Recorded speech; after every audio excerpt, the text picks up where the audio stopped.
अस्सलाम वालेकुम, मेरा नाम मोहम्मद यूसुफ है। आप देख रहे हैं ईएलबी मार्केटिंग। आज की वीडियो का टॉपिक हमारा ये है कि इन्वेस्टमेंट कहाँ करनी चाहिए और क्यों करनी चाहिए। जो मौजूदा सूरत हाल पाकिस्तान की चल रही है, सारे ओवरसीज़ पाकिस्तानी इस बात को लेकर बहुत फ़िक्रमंद हैं कि हम इस टाइम अपने पैसे को कहाँ इन्वेस्ट करें।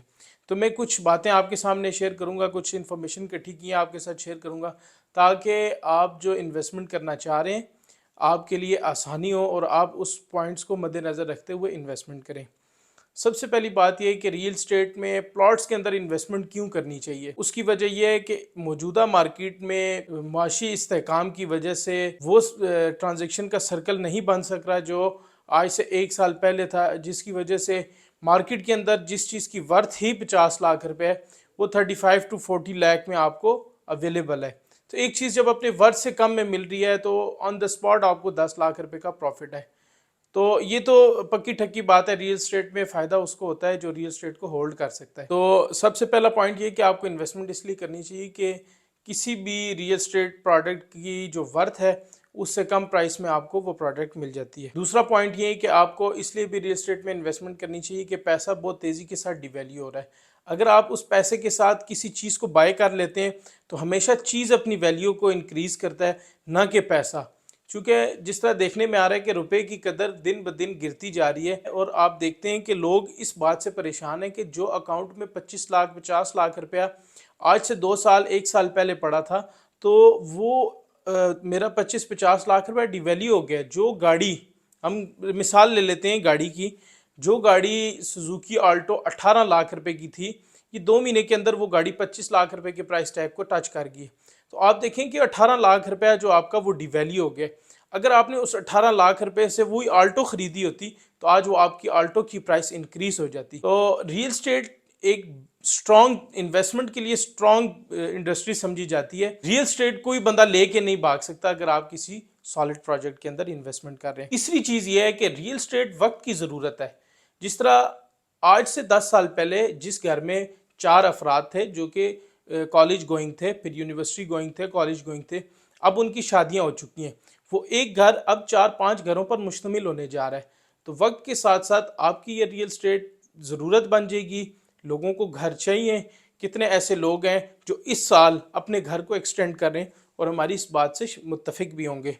तो बहुत सारे लोगों का ये सवाल भी होता है कि रियल स्टेट जो है वो हमारे जितने भी एग्रीकल्चर है उसको मुतासिर कर रही है। बहुत सारे ऐसे प्रोजेक्ट होते हैं जो कि बंजर ज़मीन के ऊपर भी आते हैं, बहुत सारे ऐसे प्रोजेक्ट भी हैं जो कि ज़री ज़मीन पे आ रहे हैं।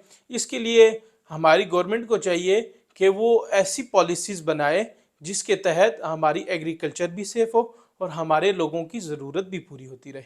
तो रियल स्टेट में इन्वेस्टमेंट करने के लिए ऑप्शंस बताते हैं कि रियल स्टेट में इन्वेस्टमेंट कहाँ कहाँ करनी चाहिए। रियल स्टेट में इन्वेस्टमेंट के लिए आपके पास सबसे पहले तो अच्छी हाउसिंग सोसाइटी में प्लॉट्स हैं।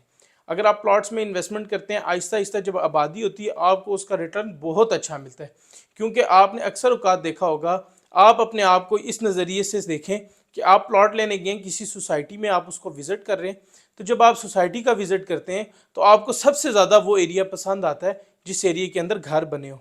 तो आप अगर प्लॉट ख़रीद लेते हैं तो आहिस्ता आहिस्ता वो सोसाइटी आबाद होती है, तो आपके प्लॉट की प्राइस ऑटोमेटिकली इंक्रीज हो जाती है। प्लॉट्स के साथ साथ रियल स्टेट में इन्वेस्टमेंट की दूसरी ऑप्शन ये होती है कि आप किसी ऐसे बिल्डर के साथ ऐसे प्रोजेक्ट में इन्वेस्ट करें जो कि एक आइडियल लोकेशन पर भी हो, प्रोजेक्ट का जो बिल्डर है वो भी वर्थ रखता हो, और आप उसमें इंस्टॉलमेंट पर अपार्टमेंट, शॉप या ऑफिस परचेज कर लें। आप इंस्टॉलमेंट पे पैसे देते हैं तो आपकी जो कैपिटल अमाउंट है, वो आपकी जो इन्वेस्टमेंट होती है वो बढ़ती जाती है। और जब वो प्रोजेक्ट तैयार हो जाता है तो तैयार होने के बाद दो फायदे होते हैं। अगर आप उसको सेल करते हैं, तैयार चीज़ की कीमत जब आपने बुकिंग कराई होती है उससे लेकर तैयार होने तक का जो प्रॉफिट है वो आपको मिलता है। अगर आप उस चीज़ को सेल नहीं करते तो आपके पास दूसरा ऑप्शन है, आप उसको रेंट आउट कर लें। तो अगर आप रेंटल इनकम के हवाले से भी सोचते हैं कि किसी ऐसी जगह पे इन्वेस्टमेंट करें कि रेंटल इनकम आए, तो आप किसी अच्छे प्रोजेक्ट में इन्वेस्टमेंट करें। अच्छे प्रोजेक्ट में इन्वेस्टमेंट के दो फायदे हैं कि रेंटल इनकम आ रही है और आपकी जो कैपिटल अमाउंट है उसकी अप्रिसिएशन दिन ब दिन होती जा रही है।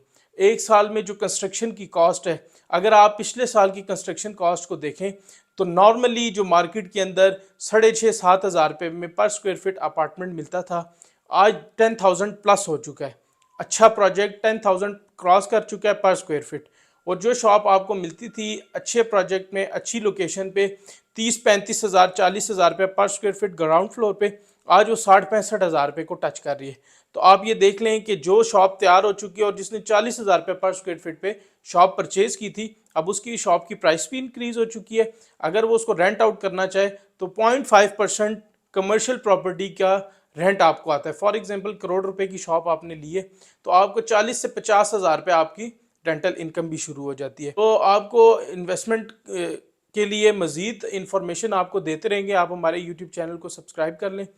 रियल स्टेट इन्वेस्टमेंट में एडवाइस अगर आप लेना चाहते हैं तो ईएलबी मार्केटिंग की टीम हमेशा आपके लिए हाजिर है। आप हमें व्हाट्सएप पे अपनी क्यूरी ड्रॉप कर सकते हैं। डिस्क्रिप्शन बॉक्स में हमारा व्हाट्सएप लिंक मौजूद है।